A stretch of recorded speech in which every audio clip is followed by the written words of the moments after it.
Bonjour à tous, bienvenue dans ce premier tutoriel où nous sommes face à face, puisqu'il s'agit de rentrer dans le vif du sujet, et c'est le cas de le dire, nous allons parler et surtout faire de la coupe droite et des angles droits sur le carton.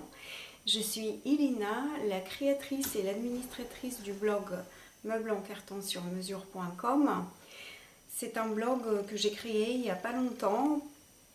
J'ai préféré plutôt l'interface du blog car je voulais quelque chose dans l'interaction avec les lecteurs et pas simplement une vitrine pour exposer mes meubles en carton. Je viens d'emménager dans un magnifique appartement type loft que je suis en train d'emménager et puis je pensais que ce serait une bonne idée de faire des tutoriels, en fait de me servir de cet appartement comme cas pratique pour vous montrer tout ce qu'on peut réaliser en faisant simplement de la récup et en modulant nos meubles déjà existants, leur redonner une seconde vie, mais aussi se servir de divers matériaux de récupération dans le carton pour créer du sur-mesure et aménager notre espace avec du sur-mesure à notre goût et surtout adapté à nos besoins pratiques. Et l'un dans l'autre, quand on fait de la récup, d'abord on fait un geste écologique, mais par la suite, on réalise aussi des économies de budget très importantes. Donc voilà, c'est un peu l'idée du blog. Et pour l'instant, ça se passe bien. Je démarre tout doucement car je ne suis pas vraiment débutante. Ça fait 5-6 ans que je crée des meubles en carton. Donc dans ce domaine, je ne suis pas débutante. Mais dans le blogging, je le suis. Et c'est vrai que je fais face à des petits soucis techniques que je dois résoudre au fur et à mesure. Je découvre tout à la fois, donc il y a beaucoup de choses à digérer. Et pour l'instant, je n'arrive pas à délivrer les tutoriels à un rythme que je voudrais et que je vise, qui est de 1 par semaine. C'est beaucoup de travail et beaucoup de temps et surtout beaucoup de temps de perdu aussi dans des soucis et de détails techniques liés à l'entretien d'un site internet. Et merci infiniment à tous ceux d'entre vous qui me suivent, qui m'encouragent, qui m'envoient des petits messages ou qui me le disent de vive voix, qu'ils aiment beaucoup ce que je fais et que voilà, tout ça c'est très encourageant. Ce qui serait encore mieux, c'est de poster les messages positifs que je reçois au quotidien ou presque au quotidien sur ma page internet, sur ma page Facebook ou par mail ou de vive voix par vous. Ce qui serait super, c'est d'écrire ces commentaires positifs dans le blog parce que ça va lui permettre simplement d'être mieux référencé dans Google, d'être mieux trouvable, il apparaîtra davantage dans les moteurs de recherche. Et aussi, éventuellement, s'il y a des vidéos que vous trouvez utiles et qui vous apportent vraiment de la valeur dans votre quotidien, eh bien, n'hésitez pas à les partager autour de vous, car ça permet aussi au blog de se faire connaître. Et par la même occasion, ça peut peut-être donner des idées et aider des gens comme vous et moi à simplement aménager leur espace d'une manière très pratique et très sympa. Voilà, c'est un peu l'idée du blog et j'aimerais à long terme le monétiser. Bien sûr, c'est à long terme et il faut pas, voilà, enfin, j'espère pas devenir millionnaire ou quoi, mais gagner un peu de sous, ça serait pas mal. Et je vise à travers ce blog reverser, je n'ai pas encore décidé quel montant, quel pourcentage, mais ce serait minimum 10%, peut-être entre 10 et 30% des revenus du blog à 2 associations de protection des animaux qui se trouvent en Bulgarie et qui font un travail fantastique. La Bulgarie est mon pays natal et je n'ai pas encore créé la page pour présenter ces 2 associations, ces deux endroits merveilleux où des gens exceptionnels luttent au quotidien contre la maltraitance des animaux, qui est un sujet extrêmement grave et extrêmement violent dans la société bulgare. Et ce sont simplement des héros. Ces gens-là qui font des miracles avec pas de moyens, avec zéro moyen. Donc j'aimerais beaucoup les soutenir, j'aimerais beaucoup les aider et j'aimerais beaucoup sensibiliser aussi les lecteurs de ce blog aux possibilités aussi écologiques qu'offre une forme de déco consciente de notre manière de consommer. Consciente dans la mesure où on peut tout à fait récupérer et faire quelque chose de super original, sympa et joli en faisant un geste écologique parce que la couche d'ozone elle devient mince, nous manquons d'oxygène, nous sommes de plus en plus nombreux sur Terre, les voitures ne diminuent pas et puis les forêts par contre oui. Et si on peut, en faisant ne serait-ce qu'un petit meuble ou un petit rangement, diminuer la consommation de bois et nous procurer un peu plus d'oxygène, bah, écoutez, ce serait déjà ça. Donc voilà, c'est un blog peut-être un peu trop ambitieux finalement, parce que ça part un peu dans tous les sens, mais l'idée est un peu gagnant-gagnant, quoi. Nous, on gagne de l'argent en faisant quelques efforts d'imagination et en donnant un peu de notre temps. On gagne de l'argent puisque tout ça c'est des économies dans notre budget et en même temps on gagne un espace personnalisé qui nous est propre, mais en même temps on fait gagner à notre petite échelle un peu d'oxygène à la planète qui en manque cruellement. Et je mettrai très bientôt les sites vers les deux associations dont je viens de vous parler sur une page du blog que je vais créer spécialement. Même si le blog pour l'instant tout est gratuit, il n'y a absolument rien à payer pour accéder aux tutoriels, etc. Si ça vous dit de visiter leur site et de leur faire des dons directement, simplement n'hésitez pas parce que ce sont des gens exceptionnels qui méritent vraiment un coup de main. Voilà, le mot est passé. Alors, pour le tutoriel d'aujourd'hui, nous allons rentrer dans le vif du sujet, la coupe droite du carton. Alors, qu'est-ce que la coupe droite et pourquoi c'est si important? C'est important parce que d'une coupe droite et précise dépend la solidité globale et la longévité de vie d'un meuble. Quel qu'il soit en carton ou pas, si on a à la base des mesures qui ne sont pas précises et qui sont un peu bancales, eh bien, le meuble, il risque de ne pas tout à fait tenir debout et ce serait un peu dommage. Pour le carton, c'est une matière facile à manier, mais c'est une facilité apparente car le carton est très souple, très sympa, très accessible comme ça au toucher et on a l'impression que tout est 3 fois rien et en fait il s'avère assez trompeur et assez malin, c'est un petit malin sur les bords, c'est le cas de le dire puisque les bords on a du mal à les faire droit et une fois qu'on a coupé pas droit à un bord, et bien ça entraîne des mesures faussées et donc forcément un meuble qui va pas être forcément ni très joli esthétiquement ni très solide.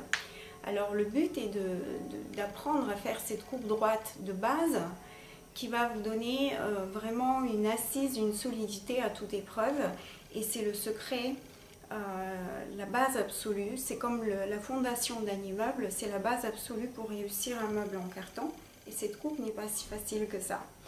Alors pour vous illustrer un petit peu les choses, je vous ai sélectionné 2 objets qui ne sont pas en carton, mais le sujet est la forme.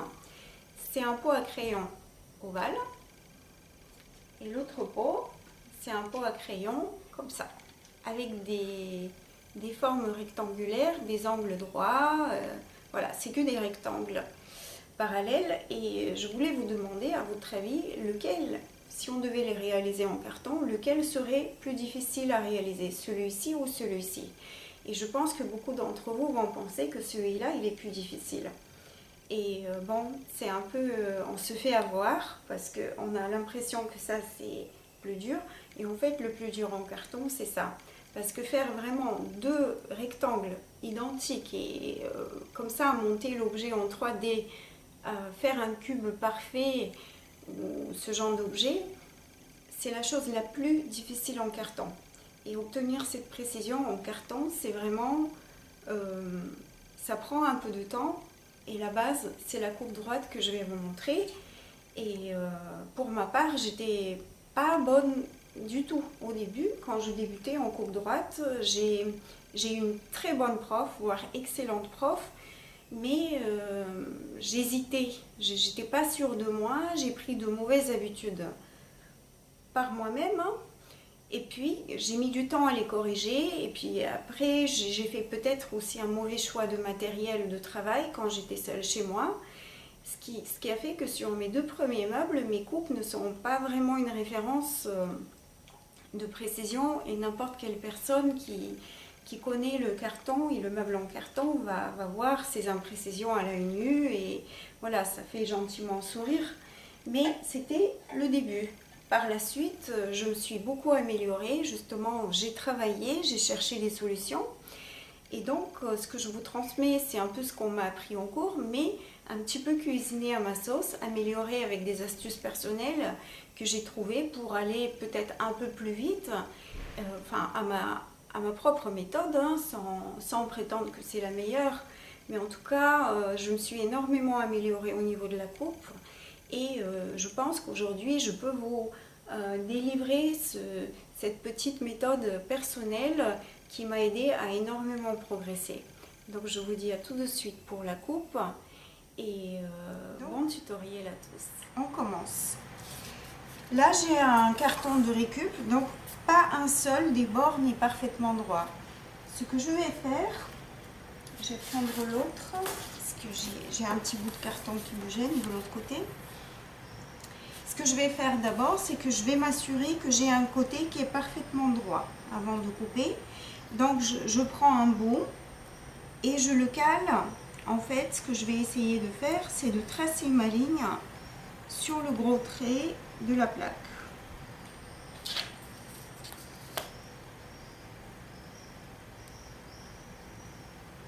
Voilà. Alors, si vous êtes un peu plus expérimenté, normalement, vous coupez directement.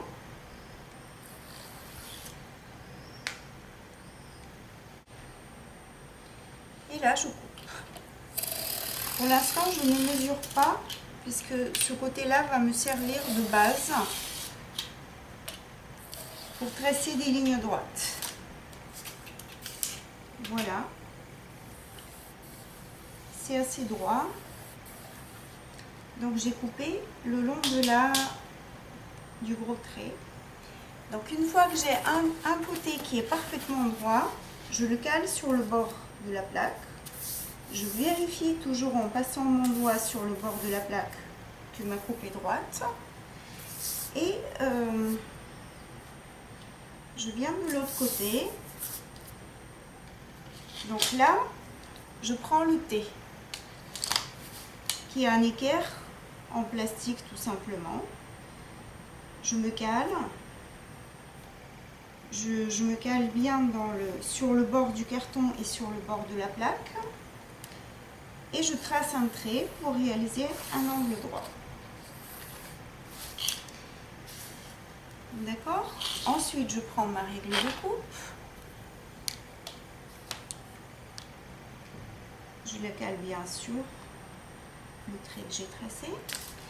Alors, pour avoir une coupe droite, souvent quand on est débutant, on a tendance à incliner le cutter comme ça ou comme ça. Ce qu'il faut, c'est avoir un cutter parfaitement perpendiculaire au carton et parfaitement droit et parfaitement parallèle au bord de la règle de coupe. De cette manière, le bord qu'on a découpé, il ne sera pas incliné. Et notre collage, par la suite, sera beaucoup plus droit et notre meuble, évidemment, beaucoup plus solide. Et la solidité et la robustesse, donc absolument tout dépend de ces lignes droites qu'on trace à la base. Donc, je le mets parfaitement droit et j'y vais. J'appuie pas trop fort pour ne pas déchirer le carton. J'appuie fermement mais délicatement et je repasse autant de fois que nécessaire. Et le carton, à un moment donné, il s'en va tout seul.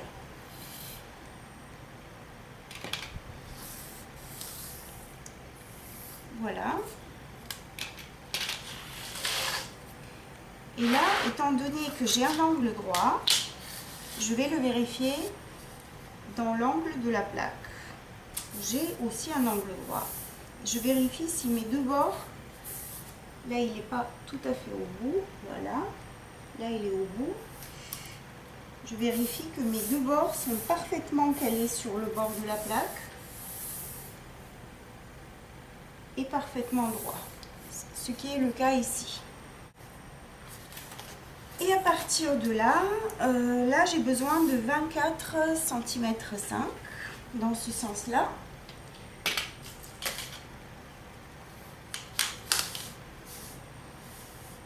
Donc je prends le T que je cale sur un des traits droits qui me sert de base. 24,5. 24,5. Ensuite, je me cale sur l'autre trait droit pour tracer ma ligne droite. Voilà.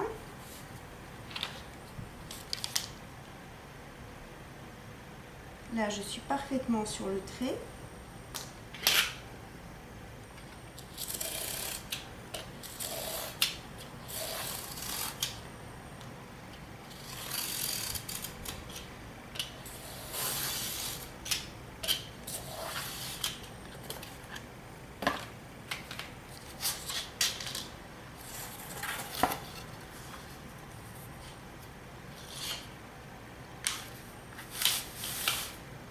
Et je vais répéter l'opération de l'autre côté. De ce côté-là, j'ai besoin de 37,5. Donc je cale mon T sur l'autre bord droit que je viens de découper. Et à partir de ce bord, je vais tracer la quatrième ligne droite.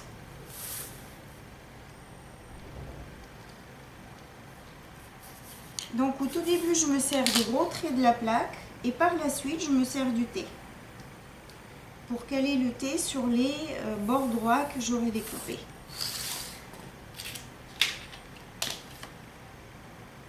Voilà.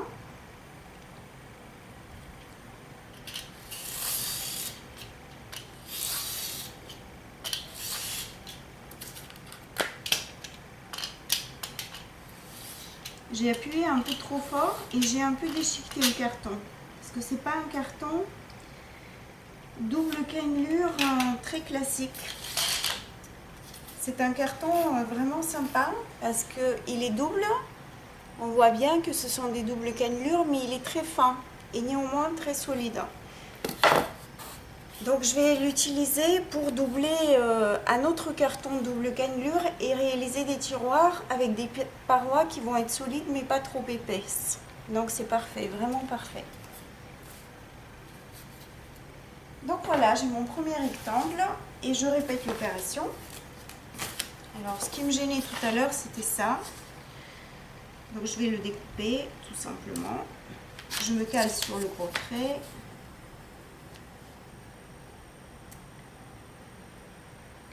Alors moi je vais couper directement sans tracer le trait au crayon. Parce que je suis habituée.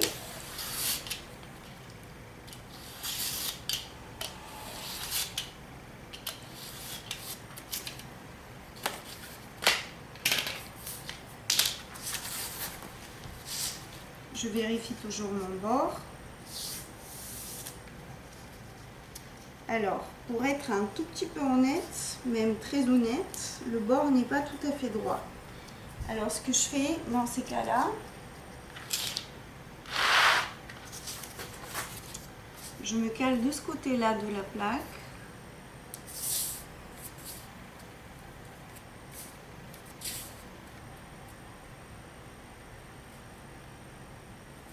En fait, c'est 3 fois rien qui dépasse là. Mais voilà. Je vais presser légèrement ce qui dépasse pour vraiment faire en sorte que le bord soit super droit.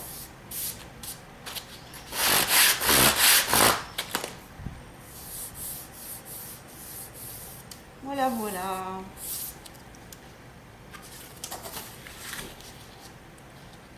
Donc là, il est bon.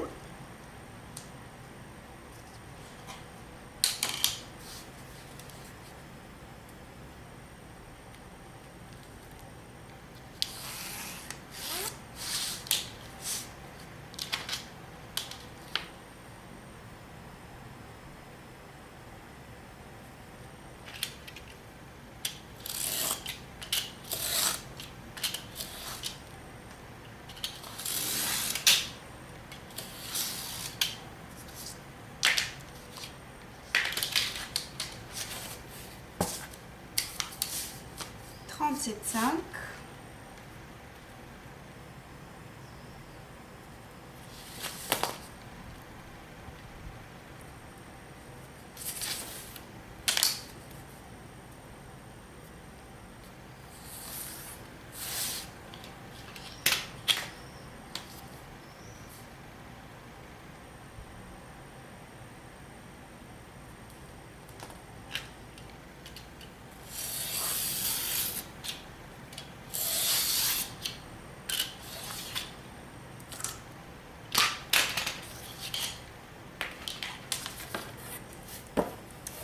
Voilà, là c'est le bord droit. Donc à partir de là,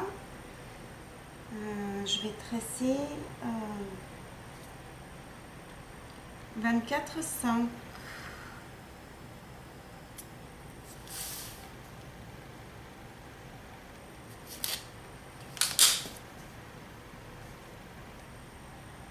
Vingt-quatre 5.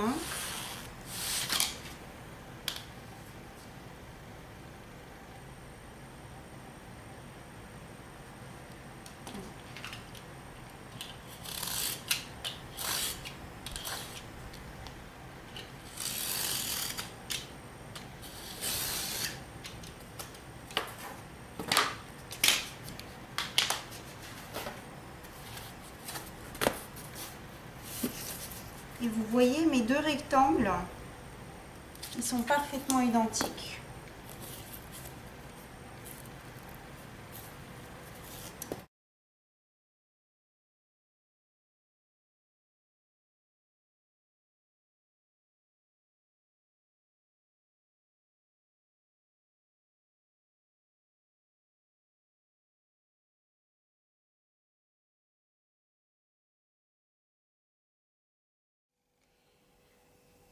Voilà, ce tutoriel de coupe droite est maintenant terminé. J'espère qu'il vous a été utile et que les photos mises en fin de la vidéo vous ont permis de vous projeter et de visualiser ce qu'on peut créer avec du carton. Et vous voyez, c'est quand même assez sympa de pouvoir personnaliser comme ça des rangements déjà existants et de moduler et de les cuisiner un peu à notre goût et à notre sauce. Et tout ça... Bon là j'avais des rectangles et vous voyez ça m'a bien servi quand même. Voilà, j'espère que ça vous a donné des idées et surtout l'envie de toucher au carton. Et avant de nous séparer, je voulais simplement vous donner une petite anecdote concernant une coupe droite ratée et comme quoi c'est pas si dramatique quand ça arrive parce qu'on ne sait jamais, ça peut nous donner des idées d'improviser et comment dire, de se servir de cette erreur pour la tourner à notre avantage. Et finalement créer quelque chose de un peu original. Alors il s'agit d'un tiroir qui fait partie de mon meuble de bureau qui a été créé il y a environ 2 ans et demi. J'ai sorti le tiroir de la niche et je voulais vous dire comment cette forme un peu originale de la façade est née. Vous voyez, j'ai beaucoup de lumière en face. En même temps c'est l'été, c'est normal, ça brille. J'ai un rectangle et là j'ai un des bords qui est arrondi et voilà le tiroir derrière il est totalement classique rectangulaire, mais j'étais partie aussi là sur un rectangle de façade et ce qui s'est passé c'est qu'avant la déco j'avais encastré les tiroirs dans leur niche et je visualisais le meuble déjà avant de le peindre et avant de peindre les tiroirs. Et celui-là, en fait, il partait de travers. Mais c'était une question juste de quelques millimètres, c'était infime. Mais le problème, c'est que ça faisait vraiment vilain petit canard parce que les autres tiroirs étaient parfaitement calés dans leur niche. Et là, bah, ça se voyait trop, quoi. Il y avait un trou entre la paroi de la niche et le tiroir qui partait de travers.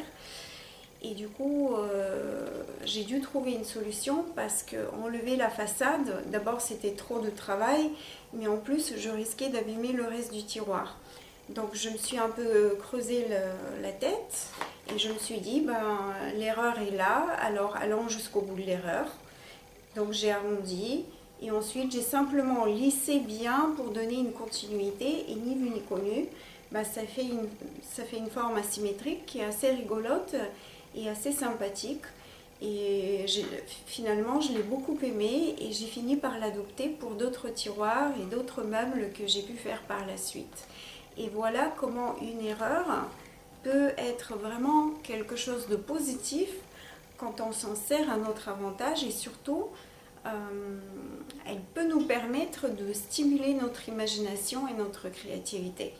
Et c'est assez sympa finalement, mais quand même, la coupe droite c'est important. Je ne veux pas dire par là qu'il faut négliger la coupe droite. Exercez-vous, si je peux me permettre un petit conseil, exercez-vous sur des chutes de carton, vous en avez plein les rues, des cartons de récupération, avant de vous lancer dans un petit rangement et un meuble, car une fois qu'on a commencé le montage en 3D, c'est beaucoup de travail et si votre coupe est mal partie à la base, ça peut vous faire perdre un temps fou. Et prenez ce temps déjà pour couper des rectangles et des carrés identiques et vous verrez, vous aurez quelques petites surprises car le carton c'est un petit malin. Je l'ai déjà dit mais je vous le répète, méfiez-vous. J'attends de vos nouvelles alors, donnez-moi des nouvelles sur vos exercices de coupe et n'hésitez pas à revenir vers moi pour des commentaires et des questions, je suis là et si je peux vous aider à améliorer ce tutoriel et à répondre à des questions qui pourraient vous venir en tête, et ben écoutez, n'hésitez pas, je suis là pour ça. Je vous dis à très très bientôt et bon carton à tous et bonne coupe. Coupez bien.